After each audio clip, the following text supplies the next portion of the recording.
الحمد لله نحمده ونستعينه ونستغفره ونعوذ بالله من شرور أنفسنا ومن سيئات أعمالنا من يهده الله فلا مضل له ومن يضلله فلا هادي له أما بعد فقد قال الله تعالى في كلامه المجيد وفرقانه الحميد قالوا ربنا الله ثم استقاموا تتنزل عليهم الملائكة ألا تخافوا ولا تحزنوا وابشروا بالجنة أو كما قال الله تعالى في كلامه المجيد وفرقانه الحميد يا أيها الذين آمنوا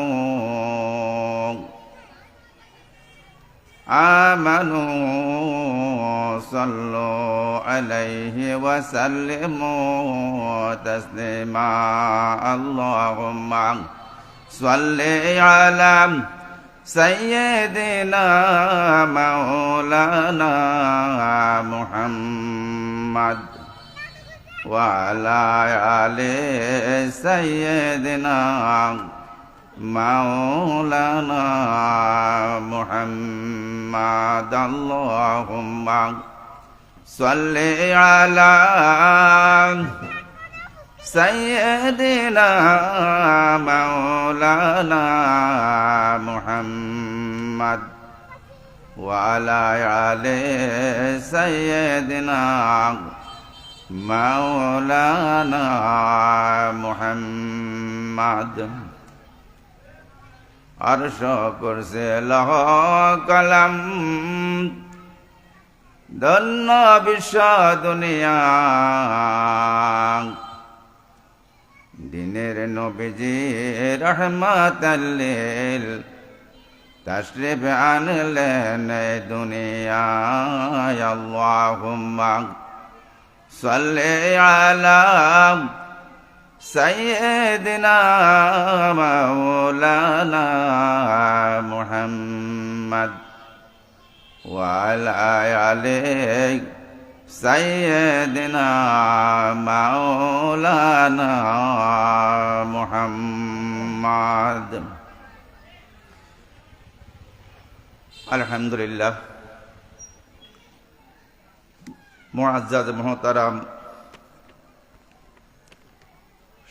আজকের এই মহতী অনুষ্ঠানের সম্মানিত সভাপতি সাহেব এবং অত্র এই তাফসিরুল কোরআন মাহফিলের উত্তর নূরপুর নুরানী মডেল মাদ্রাসা কমপ্লেক্সের উদ্যোগে যে তাফসিরুল কোরআন মাহফিলের সম্মানিত প্রধান বক্তা হযরত হাফেজ মাওলানা খুরশেদ আলম সিদ্দিকী সাহেব এবং হযরত শাহাদাত হোসেন মুজাদ্দিদি সাহেব এবং মুশাররফ সাহেব সহ সম্মানিত দিনদার পরহেজগার মুত্তাকি আল্লাহ পাকের খাস বান্দাগণ জনাব মুহাম্মদ রাসূলুল্লাহ সাল্লাল্লাহু আলাইহি ওয়াসাল্লামের প্রিয় উম্মতগণ, আমরা সবাই শুকরিয়া আদায় করি যে আল্লাহ পাক তাবারক ওয়া তাআলা অতি দয়া মায়া মোহাব্বত করে আজকে এই সুন্দর একটা দ্বীনি মাহফিলে সমবেত হইতে পেরেছি। এই জন্য কালিমাতে শুকর আদায় করি, বলি আলহামদুলিল্লাহ। আলহামদুলিল্লাহ। এ মহান আল্লাহ তাবারক ওয়া তাআলার দরবারে আমরা শুকরিয়া আদায় করি। আল্লাহ পাক রব্বুল ইজ্জত যুগে যুগে বহু নবী আলাইহিস সালাম পৃথিবীর জমিনের মধ্যে প্রেরণ করেছেন। তার মধ্যে আল্লাহ পাক রব্বুল ইজ্জত আপনাকে আমাকে সর্বযুগের সর্বশ্রেষ্ঠ নবী আখিরি জামানার নবী মুহাম্মদুর রাসূলুল্লাহ সাল্লাল্লাহু আলাইহি সাল্লামের উম্মত হিসেবে আপনাকে আমাকে সৃষ্টি করেছেন। আমরা আবারও শুকরিয়া আদায় করে বলি আলহামদুলিল্লাহ। সম্মানিত হাজিরিন, মহান আল্লাহ পাক রব্বুল ইজ্জত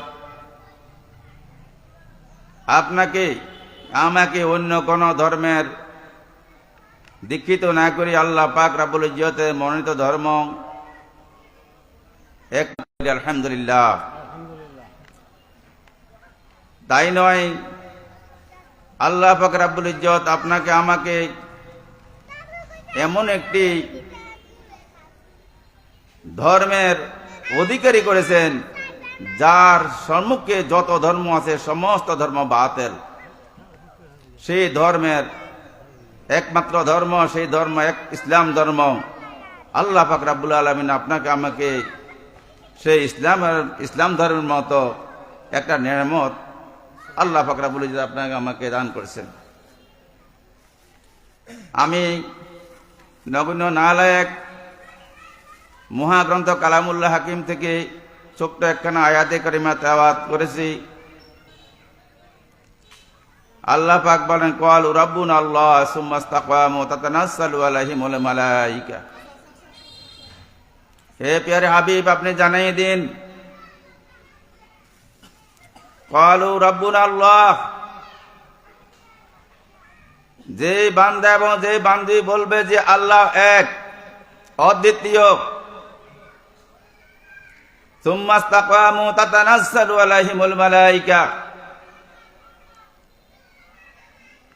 আল্লাহ পাক রব্বুল ইজ্জত বলেন, আমার যেই বান্দা যেই বান্দি বলে আল্লাহ এক, অদ্বিতীয়, এই কথার উপরে অটল থাকে, অবিচল থাকে, আল্লাহ রাব্বুল আলামিন ওই বান্দার জন্য আল্লাহ পাকের রহমতের ফেরেশতা প্রেরণ করেন। যত গমগিনী পেরেশানি আসুক, যত দুর্দশা দুঃখ আসুক না কেন, আল্লাহ পাক রব্বুল ইজ্জত সমস্ত দুর্দশাকে আল্লাহ পাক দূর করে দিবেন একমাত্র এই ইস্তেকামাতের কারণে। লা ইলাহা ইল্লাল্লাহু মুহাম্মাদুর রাসূলুল্লাহ সাল্লাল্লাহু আলাইহি ওয়াসাল্লাম যখন এই কালিমা মুখে উচ্চারণ করেছে, তার পূর্বে যদিও সে কোনো পাপ বঙ্কিলতা নিমজ্জিত ছিল, আল্লাহ পাক রব্বুল আলামিন তাকে ক্ষমা করে দিয়েছেন। এই কথার উপরে যে ব্যক্তি অটল, যে আমি মুখে বললাম লা ইলাহা ইল্লাল্লাহ মুহাম্মাদুর রাসূলুল্লাহ সাল্লাল্লাহু আলাইহি ওয়াসাল্লাম, অন্তরে বিশ্বাস করলাম লা ইলাহা ইল্লাল্লাহ মুহাম্মাদুর রাসূলুল্লাহ সাল্লাল্লাহু আলাইহি ওয়াসাল্লাম, এইভাবে মুখে বললাম, অন্তরে বিশ্বাস করলাম, আমলে পরিণত করলাম। ইকরার বিল লিসান, তাসদীক বিল জিনান, আমল বিল আরকান। যখন বান্দা এই তিনটা একত্রিত করে যখন আল্লাহ পাক রব্বুল ইজ্জতকে স্মরণ করবে, ডাকবে, আল্লাহ পাক রব্বুল আলামিন তার সমস্ত কিছু জামিনদার হয়ে যাবেন। সুবহানাল্লাহ। হাদিস পাকে আল্লাহর হাবিব সাল্লাল্লাহু আলাইহি ওয়াসাল্লাম ইরশাদ ফরমান, বুনিয়াল ইসলামু আলা খামসিন আফদালুহা কাউলু লা ইলাহা ইল্লাল্লাহ ওয়া আন্না মুহাম্মাদান আবদুহু ওয়া রাসূলুহু ওয়া আকিমুস সালাত ওয়া আতুজ যাকাত ওয়াল হজ্জ ওয়া সাওম রমাদান। যে ব্যক্তি লা ইলাহা ইল্লাল্লাহু মুহাম্মাদুর রাসূলুল্লাহ সাল্লাল্লাহু আলাইহি ওয়াসাল্লাম মুখে বলেছে এবং 5 ওয়াক্ত নামাজ সঠিক মতে সে আদায় করেছে, রমজান হজ যার উপরে ফরজ, সেই ফরজ হজ আদায় করেছে, যাকাত যার উপরে ফরজ সে যাকাত প্রদান করেছে, এমনি ভাবে ঈমান, নামাজ, রোজা, হজ, যাকাত, ইসলামের যে 5টি স্তম্ভ, এই স্তম্ভ যে ব্যক্তি সঠিক মতে আদায় করেছে সেই হলো প্রকৃত মুসলমান। সম্মানিত হাজিরিন, আমরা তো মুখে মুখে বলি কিন্তু অন্তরে বিশ্বাস করি না।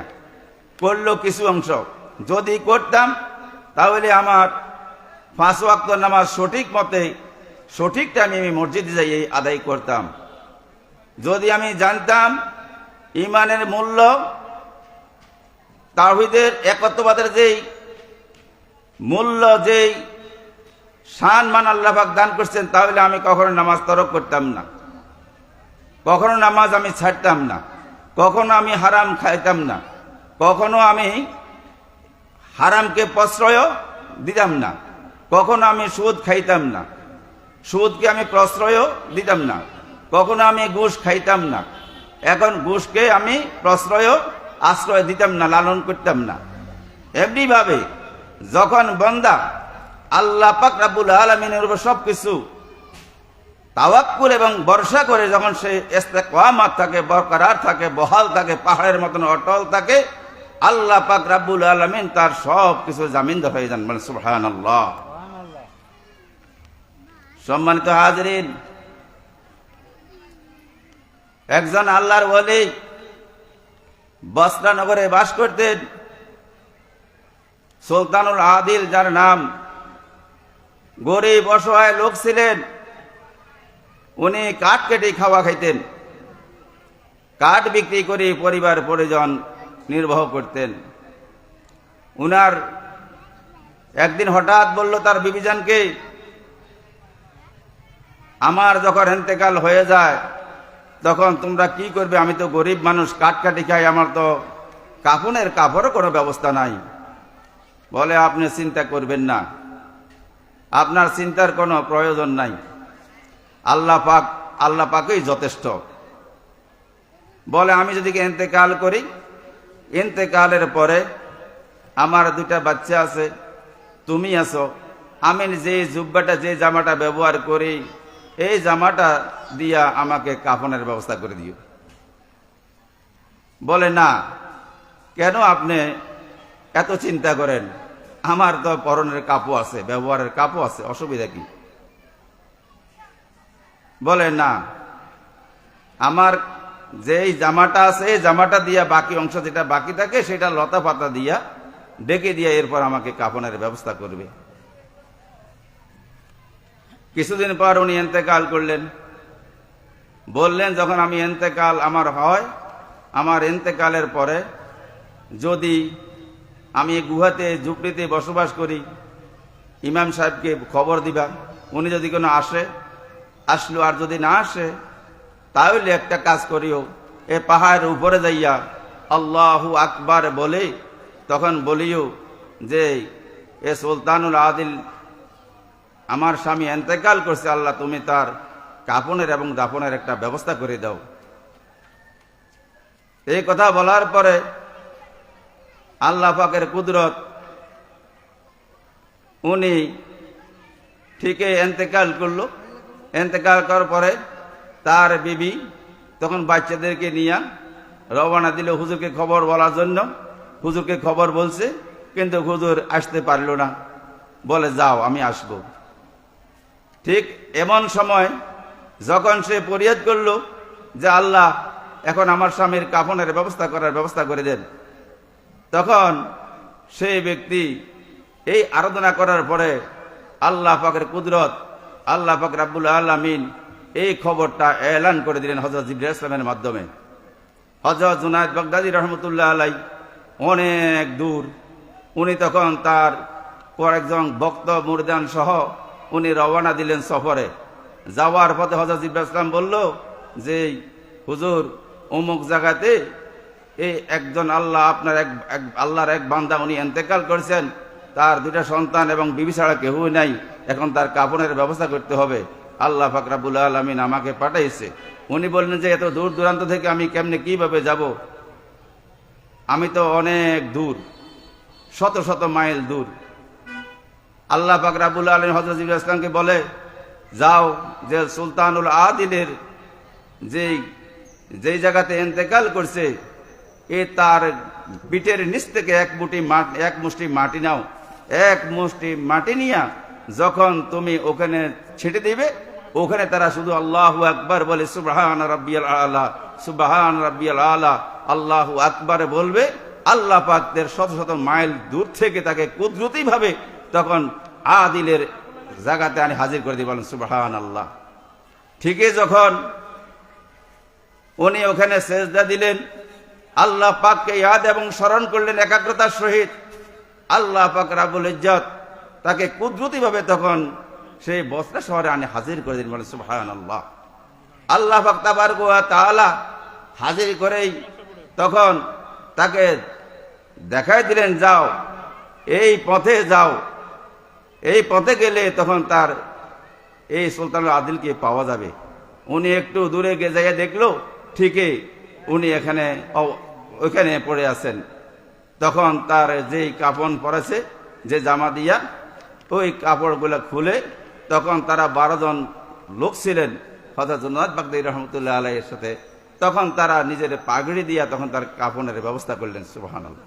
কাফনের ব্যবস্থা করার পরে শেষ এখন উনি জানামাজ দিবেন। আল্লাহু আকবার যখন বললেন, এমন মুহূর্তে হঠাৎ করে আরেক আল্লাহর এক ওলি আসি হঠাৎ করে উনাকে তার হাত দিয়া এমন ভাবে শক্ত করে ধরলেন, বলে যে তুমি থামো। তখন ওই ব্যক্তি এসে বললে, আপনি কে? এখন এই মুহূর্তে আমি জায়নামাজ পড়াইতেছি, আপনি আমার হাত ধরে ফেললেন, বলে তুমি একটু সরো। তখন ওই আল্লাহর সেই বান্দা এমন বিকট স্বরে আল্লাহু আকবার বললেন, বলে তখন উনি জায়নামাজের কাজ সমাপন করলেন। জায়নামাজের কাজ শেষ করার পরে বললেন, ভাইজান আপনি কে বা কারা, আপনার পরিচয় দেন। আমি নামাজে দাঁড়াইলাম, আপনি আমাকে পিছিয়ে দিয়া, এরপর আপনি এইভাবে এত শক্তি দিয়া আপনি এই জায়নামাজ ইমামতি করলেন, আপনি কে এবং এত জোরেই বা কেন আপনি তাকবীর বললেন? বলে তুমি জানো না আমি হাজরিন, এই জন্য আপনার আমার সব সময় গহীন সম্পর্ক থাকতে হবে। মুখ দিল একত্র করে আমরা মাওলাকে সেজদা করতে হবে, মুখ দিল একসাথ করে আমরা তেলাওয়াত করতে হবে। মুখ দিল একসাথ করে যদি আমরা ইবাদত বন্দেগী করি, সেই ইবাদতের মধ্যে আমরা লজ্জত পাবো। সেই লজ্জত তখনই পাবো যখন আমার আর আপনারটা অন্তরটা একবারে পুত পবিত্র হয়।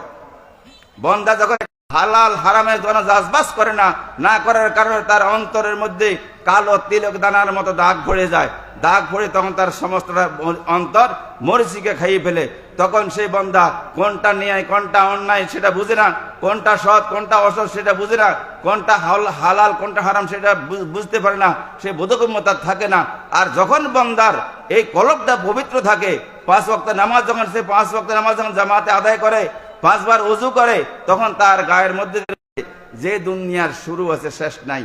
কিন্তু এই দুনিয়া আমরা ক্ষণিকের যে মুসাফির জিন্দেগি, এই দুনিয়ার থেকে আমরা পরকালে যেতে হবে। আমরা কি নিয়ে যাব? সেই পরকালের পাতে হইল সম্বল একমাত্র ঈমান এবং নেক আমল সোয়ালে। আমরা সবাই বুঝি জানি কিন্তু মানি না, এটাই আমার আপনার বড় দোষ। একমাত্র আমাদের অন্তর খারাপ, এই অন্তর খারাপের কারণে, আমাদের দিল খারাপের কারণে আমরা সেই ইবাদতের লজ্জত পাই না। যখন আমরা ইবাদতের লজ্জত পাই তখন মনটা গলে যায়। আপনার আমার মনটা দিলটা পাথর থেকে শক্ত। যখন সে বেশি বেশি ইস্তেগফার পাঠ করবে, যখন বেশি বেশি তেলাওয়াত করবে, যখন সে সঠিক মতে নামাজ পড়বে, হালালকে হালাল হিসেবে জানবে, হারামকে হারাম হিসেবে বর্জন করে সে এটাকে প্রতিহত করবে এবং আল্লাহ পাক বলবে, হে বান্দা তুমি আমাকে কেন ডাকো? সুবহানাল্লাহ। আল্লাহ পাক বলেন ফাজকুরুনি আযকুরকুম, বান্দা তুমি যখন আমাকে ডাকো আমিও তো তোমার ডাকে সাড়া দিয়ে থাকি। তো বলে আমি শুনি না কেন? আমার আর আপনার সেই গহীন সম্পর্ক নাই, আমার আর আপনার সেই দিল নাই, সেই অন্তর নাই বিদেই আমরা সেটা বুঝি না, শুনি না। এই জন্য আল্লাহ পাক রাব্বুল আলামিন বলেন, বান্দা তোমাকে দুনিয়াতে আমি পাঠাইছি একমাত্র ক্ষণস্থায়ী দুনিয়ার মধ্যে পাঠিয়েছি একটা ইবাদতের জন্য। হুজুর একটু আগে বয়ান করে গেছেন যে এই ছাড়া অন্য কোনো উদ্দেশ্যে আমি তোমাকে সৃষ্টি করি নাই। তো সম্মানিত হাজির, এই জন্য আমরা এখন আসি। আল্লামা ইকবাল বলছেন যে যদি কেউ দুনিয়ার জীবন থেকে ত্যাগ করে পরকালে লোকে যখন সে পদার্পণ করে, তখন এইখানে তার আখিরাতের সূর্য উদয় হলো। কখন তার রাত হবে, বেলা ডুববে, এটা বলা যাবে না। অর্থাৎ তার দুনিয়ার হায়াত একেবারে সংকীর্ণ, পরকালের হায়াতটা হলো অসীম অনন্তকাল। সেই অসীম অনন্তকালের যে সময়, সেই সময়টা আপনি দুনিয়ার থেকে নেক নিতে হবে, আমাকে দুনিয়ার থেকে কামাই করে যেতে হবে। যখন এন্তেকাল হয়ে যাব, তখন আমরা আর সেই সময়টা আর পাবো না, তখন আফসোস ছাড়া কিছুই থাকবে না। যদি গোটা দুনিয়াটা, আল্লামা ইকবাল বলেন, যদি গোটা দুনিয়াটা আসমানের নিচে জমিনের উপরে সবটা জায়গা দিয়ে সরিষা দিয়ে যদি ভরপুর করা হয়, এবং এই সরিষা স্তূপ থেকে যদি 70 বছর পর কোনো একটা পাখি এসে একটা সরিষা নিয়ে যায়, এইভাবে 70 বছর সে আরাম করলো, আবার আসলো, আবার আসে, যখন আরেকটা সরিষা নিয়ে যায় এই স্তূপ থেকে, আবার সে 70 বছর আর কোনো আসলো না, সে খানা পিনা বন্ধ করলো, আবার পুনরায় আসলো, আসে আরো একটা সরিষা নিয়ে গেল। এইভাবে একদিন 2 দিন নয়, নিতে নিতে নিতে নিতে এই মহাস্তূপের সরিষাগুলো শেষ হবে, কিন্তু পরকালের কোনো শেষ হবে না। সেই সময় আমার আর আপনার কোনো আমাল ছাড়া, নেক আমাল ছাড়া কোনো কিছুই নাই। এই জন্য আল্লাহ পাক বলছেন, কুল্লু নাফসিন যায়কাতুল মাউত, প্রত্যেক প্রাণী মরণশীল, মৃত্যু সরা পান করতে হবে। আমরা কি নিয়ে মরব? এই জন্য আল্লাহ পাক রব্বুল আলামিন আপনাকে আমাকে সকলকে যেন আমরা দুনিয়ার সামান আল্লাহ সেই যেন তৌফিক দান করে। সবাই বলে আমিন ওয়া আখিরি দাওয়ানা আলহামদুলিল্লাহি রাব্বিল আলামিন। আসসালামু আলাইকুম ওয়া রাহমাতুল্লাহি ওয়া বারাকাতুহু।